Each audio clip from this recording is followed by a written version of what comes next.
Samsung's $650 Galaxy S24 FE aims to bring the company's best AI and camera features to a lower price. We're gonna see how it holds up. The Samsung Galaxy S24 FE at first glance looks much like last year's Galaxy S23 FE. We've got pastel-colored backs and aluminum sides. My review unit here comes in blue, but the phone is also available in mint, gray, and graphite options. The phone's a little bigger than last year's S23 FE, allowing it to have a larger 6.7-inch display and a larger 47 mAh battery. I'm still testing the battery, but I've noticed that I usually get through about a day's battery life pretty easily, coming in at around 30 to 40% after a day of heavy testing. And that's pretty good. The biggest difference between last year's Galaxy S23 FE and this year's S24 FE, though, is on the inside. It's the processor. Samsung moved away from using Qualcomm Snapdragon processors, and instead, for this phone, is using its own Exynos 2400E processor. That's an interesting choice because it makes it a little bit more like Google's Pixel line and even Apple's iPhone line by using their own processor. Google uses a Tensor chip, Apple uses its own A series of chips. My early performance benchmarks are putting the Galaxy S24 FE at just a hair slower than the more expensive $800 Galaxy S24 running on Qualcomm Snapdragon 8 Gen 3. And that's pretty good because it's $150 cheaper. Samsung's biggest push, though, on the Galaxy S24 FE, much like all of its other Galaxy phones, is Galaxy AI, capable of live translation, note summarization, and generative image features. The phone also does Google's Circle to Search, which I've had a lot of fun using, scanning flowers and plants here at the Highline. Galaxy AI, though, is not exclusive to the Galaxy S24 series. Samsung has updated a lot of its earlier phones with Galaxy AI. So we're gonna go back to the office and test how much faster these AI features run on the S24 FE versus last year's S23 FE. Okay, so we're gonna scan with both phones this Fantastic Four comic. This is not scientific, by the way. Okay, and both, it looks like the S24 was a bit faster at pulling it up, as expected, but both did the job. For our next test, we're gonna take office favorite Celsius energy drinks and do a little generative sketch to image to change the logo of the orange on the can. So I drew a star on top of the orange on the Celsius can photo on each phone on the 23 and the 24.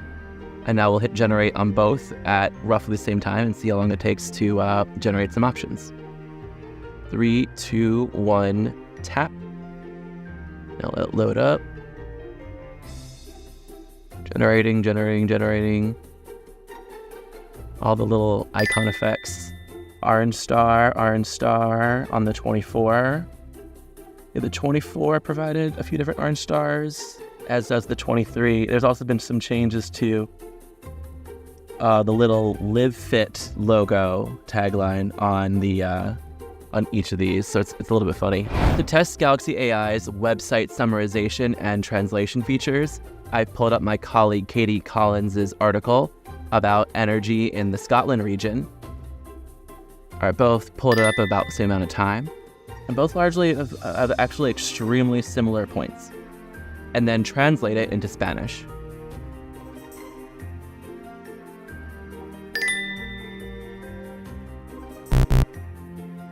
So from these tests, we can see that the Galaxy AI features work the same across both the S24 FE and last year's S23 FE. But there was a slight speed improvement with the S24 FE. So not enough that you should buy a new phone if you have last year's phone or another Galaxy device, but if you're getting a new phone, the S24 FE should provide plenty of speed to do some of these Galaxy AI features if you want to use them. The Samsung Galaxy S24 FE's cameras feature a 50 megapixel wide lens, a 12 megapixel ultra wide lens, and an 8 megapixel telephoto lens. These cameras are similar on a specs level to last year's S23 FE, but Samsung says the inclusion of AI and enhanced processing should help the phone take better photos in more challenging environments, including darker settings. Samsung's Galaxy S24 FE is one of the few flagship phones left that are still selling in the $600 to $700 price level, and it has the specs to match that. I especially like the phone's larger screen and loud speakers, which is particularly helpful for all my YouTube binging.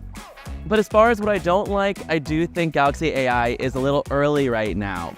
As much fun as I am having drawing new coffee art onto coffee cups over and over again, those sketch-to-image features do get a little old, a little fast for me, but we'll see. This is still a developing space.